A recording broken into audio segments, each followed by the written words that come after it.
saw him. He was chilling, breaking down the Henny, chilling. I said, that's my man right there. Because now I can be me. I don't need a bow, no disrespect, I don't need a bow tie to be walking tight and shit. If it's popping off, it's popping off. You see what I'm saying? So why this brother was so significant in bringing this information. So with no further ado, I need you to put your hands together for brother all the way from Atlantis.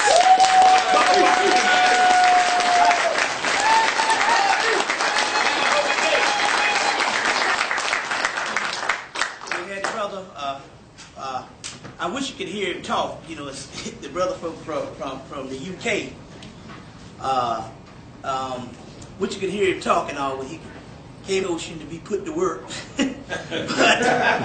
but you know, and you say you and I always ask the question, well, you UK by what island? And you say what, Barbados? Yeah, see, you know, very, very interested. And the other brother that's coming, Emmanuel, they're doing the whole Canadian thing, and that's a whole island connection and different things like that, you know. So it's real key. This stuff is getting all over the globe.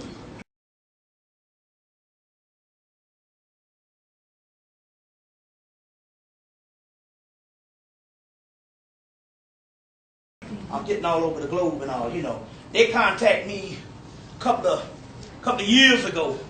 You know, I was like, well, I'm waiting on my passport and stuff, you know, but you know how lazy a nigga is, you know. But it's coming. And then when I tried to get them, when I applied for one, that's when the whole thing got swamped, when they told everybody they had to have a passport to go into Canada. Then all of a sudden they got jammed up, and they had to delay that process. You see, so it's just interesting how things go. They're making that money, ain't they? Yeah. They're making it.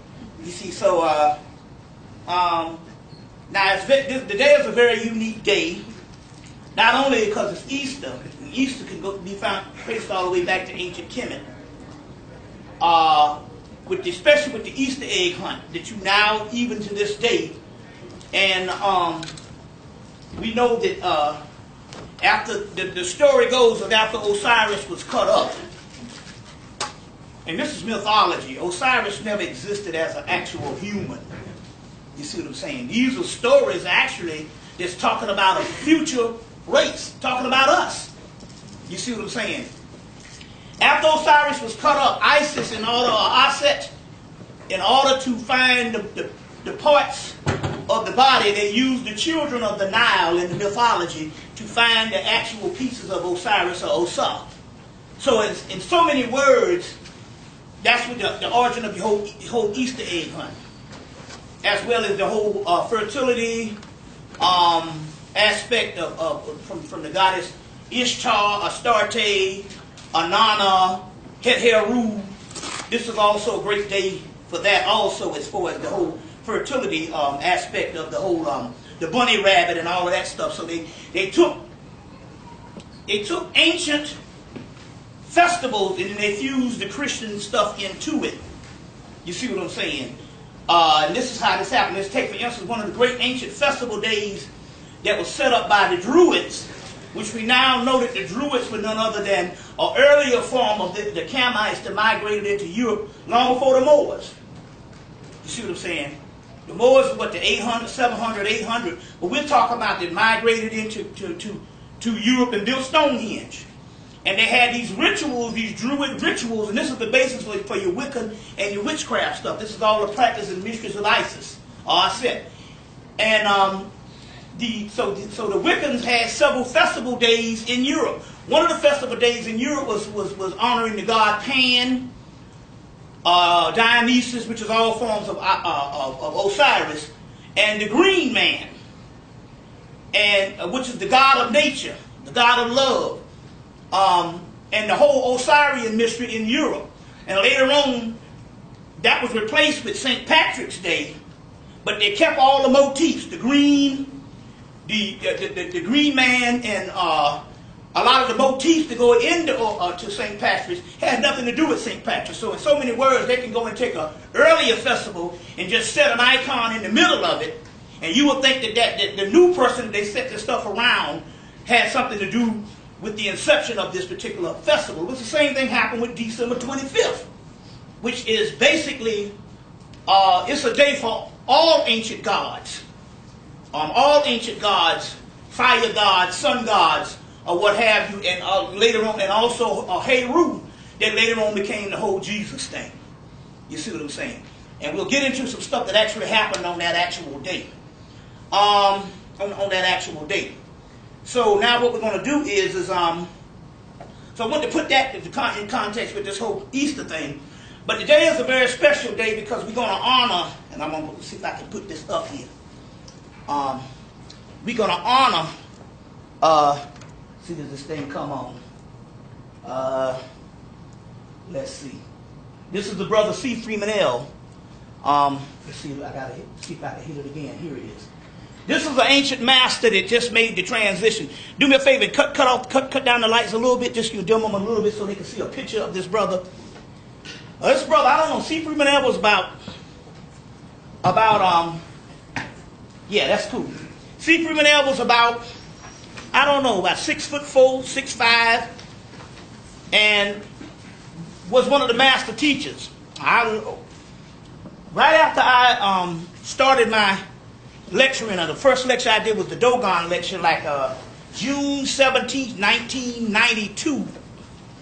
About the end of that year, we realized when I did a couple of lectures, and we had a black intelligentsia group, and we realized we was going to have to get into forms of meditation. I was like, damn.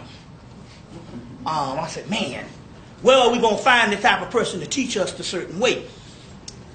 I put another brother down I was in the Dr. Ben's mystery system before it became defunct. And I put this other brother down with the Dr. Ben's mystery system, a brother from Africa. And he later on went from the Dr. Ben's mystery system and got in Raul Nefer's group. The whole Raul Nefer group, Set Society. And he became his spiritual son. And so he was dealing with a certain amount of meditation techniques. I said, well, I tell you what, brother, I'm going to get a couple of crew together, get a couple of guys together. We're going to come and we're going to get into some of these techniques. Oh, well, brother, I got to do a reading on that. I'm like, wait a minute, nigga, now. I put you down with the Dr. Ben shit back in the day. Now, all of a sudden, now, you done got all high and mighty. You got to do a fucking reading. I say, see how niggas are? I said, that's all right. So what happened was, that was in the fall of the year. So by the first of 2003, along came the master that we needed. It's the brother C. Freeman L., who did enormous amounts of lectures and stuff. So he did his lecture set up on classrooms. Now it's very key at this particular time because I was one of the first crew of students in Atlanta, but it's very key that we honor him today in New York because after Atlanta, one of the first stops on his journey to come to teach a certain amount of classes was New York. Was anybody in here that went through any C. Freeman L. classes from New York? So that was one of the first stops. It's a whole nother crew because I've been at this for a while. But nevertheless, he came and he taught here. Now the deal here is, first of all, I want to pour his favorite drink. Old English 800. Pour his favorite drink on this day as a libation. I feel very honored because I always was a little jealous of the guys out there, the Crips. A little jealous of the Crips and the Bloods when they would pour for the brothers who ain't here. So we get to do this. And so it's the greatest thing is for him, this is one of his greatest drinks. It's Old English 800. So we're going to pour some Old English 800 for him. And we did a big memorial last Sunday, down in Atlanta, around 3 o'clock. And he had maybe about 25, 30 students that came out. And we just sat around and talked, sat around and talked. Did a major memorial, but we forgot the Old English.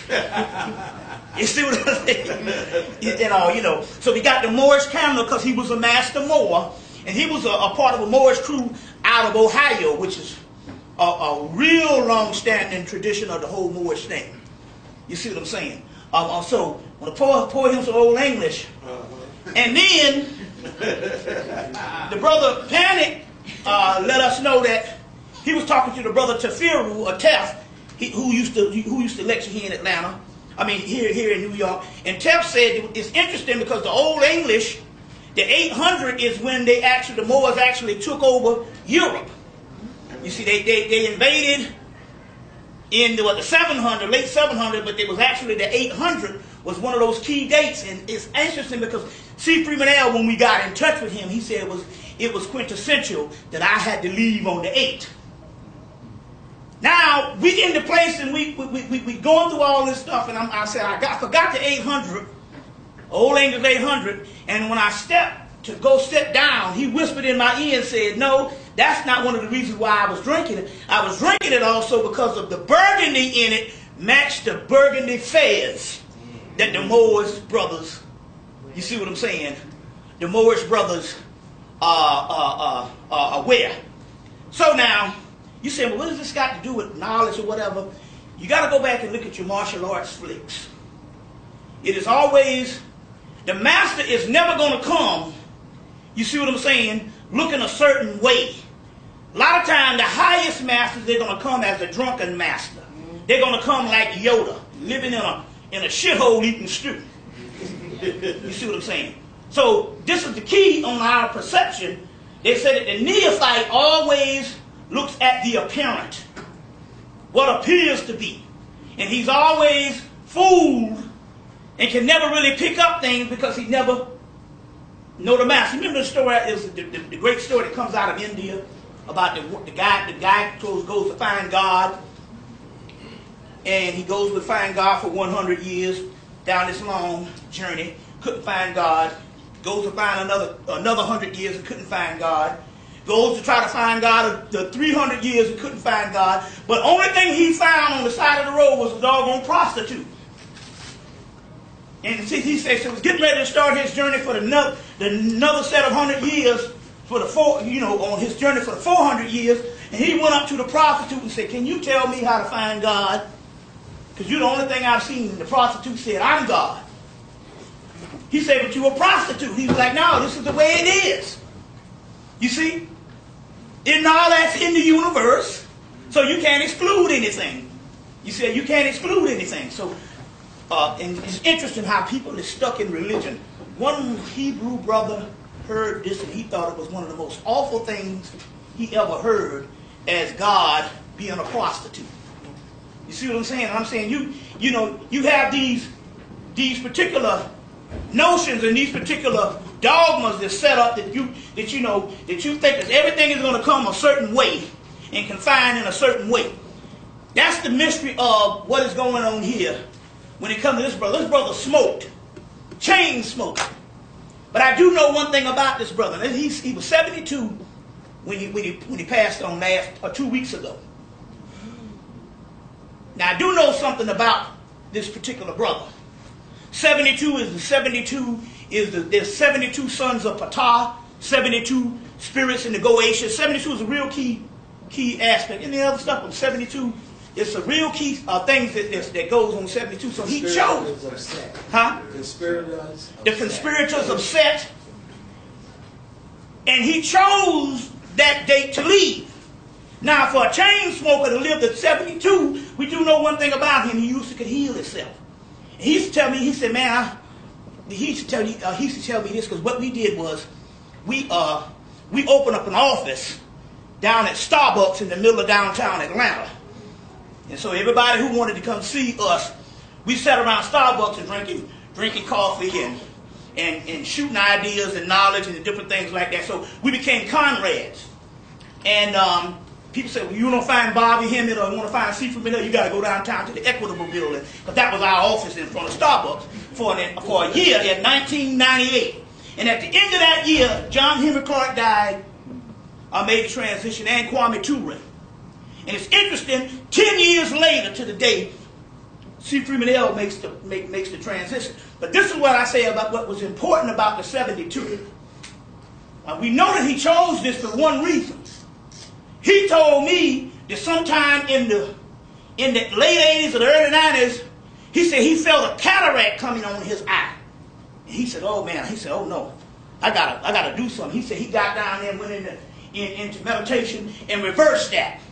So I do know For a chain smoker that lived to 72, basically what he did is he would heal himself over and over and over again. And I know that he had the magic to do that because he was a part of a Yogananda set. I think this guy named Babaji, who replicated his body on the earth about 300 years. And they said what had happened was you gotta read the autobiography of a yogi.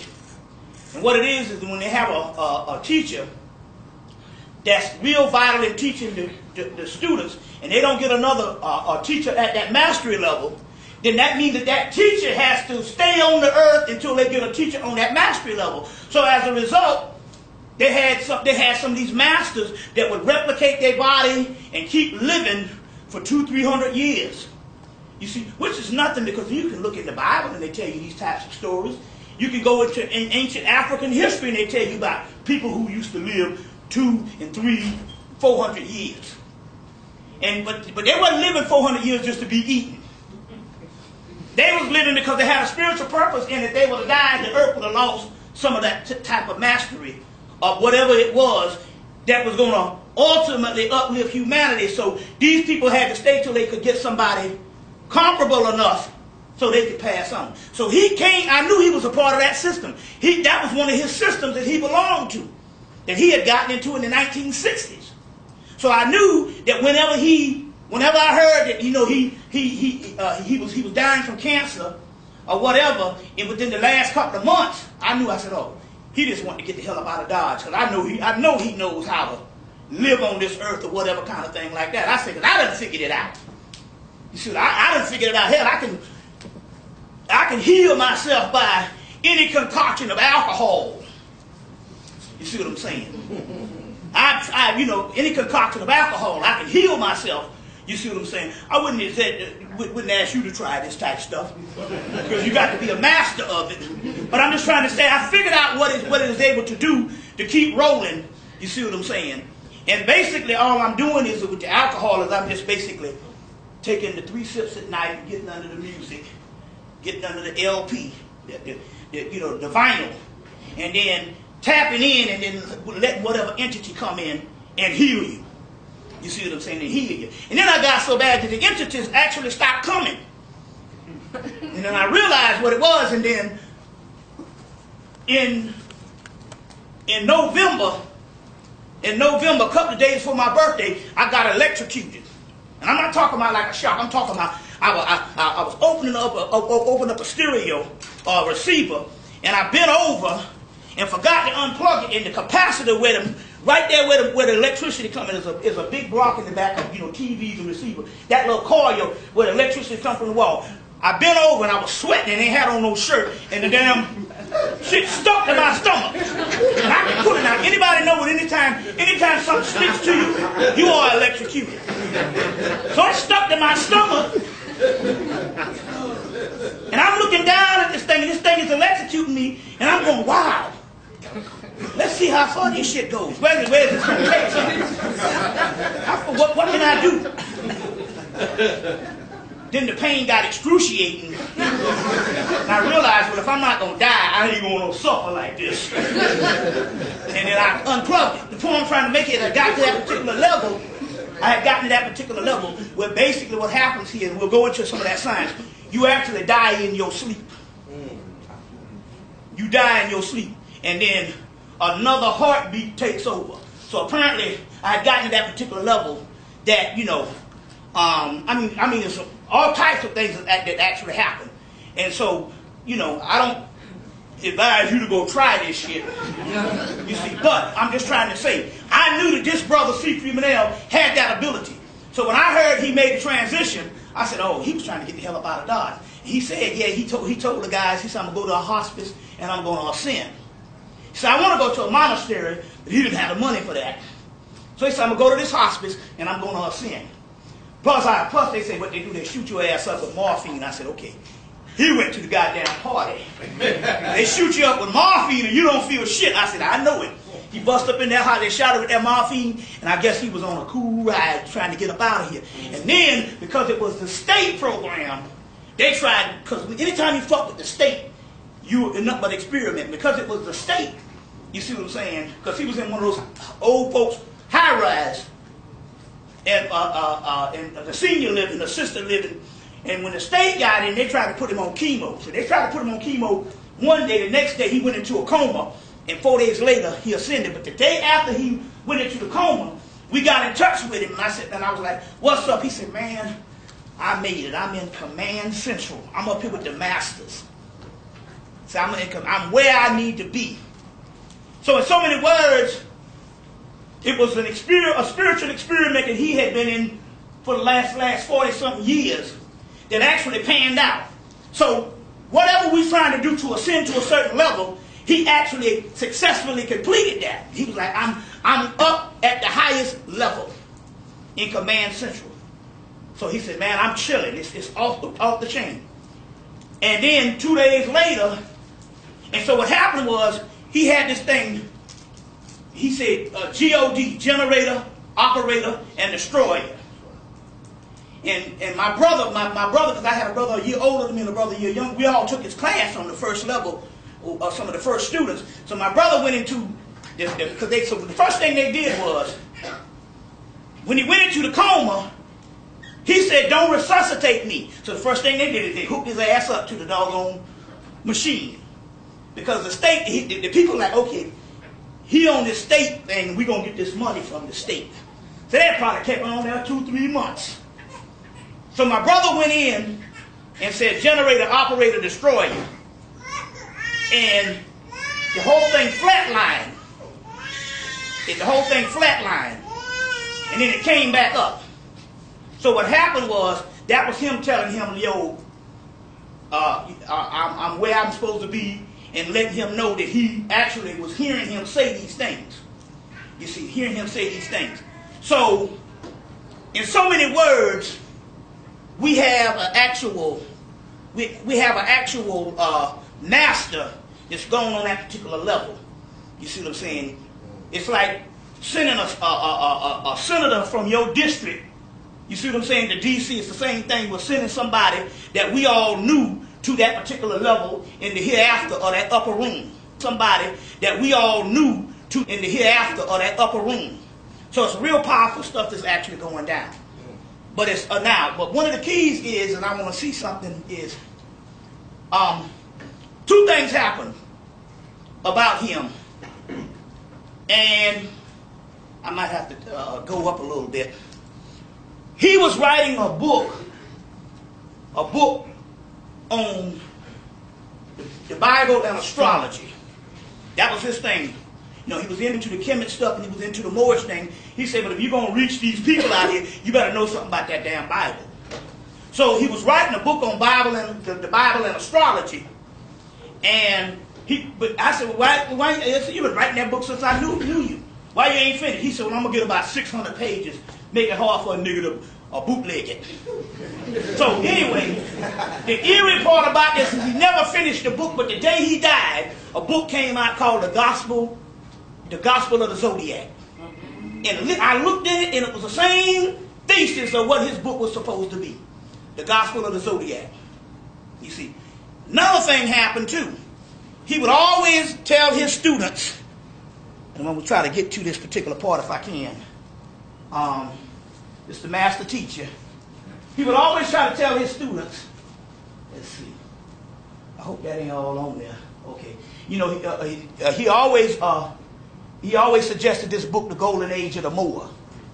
He would always tell his students about this. Now, one of the keys is, he always would give, one of the texts that he used to give his student was called a Kabbalion. See if I can find this thing. These are Moorish seals. These are Moorish seals. What these are called the clavicles or talismans of Solomon. It was translated by a guy named MacGregor Mathers. But they always would go and say, well, we don't know, they just appeared in Europe. Anytime you hear something appearing and they can trace anything back, they fucking with dinosaurs and fossils.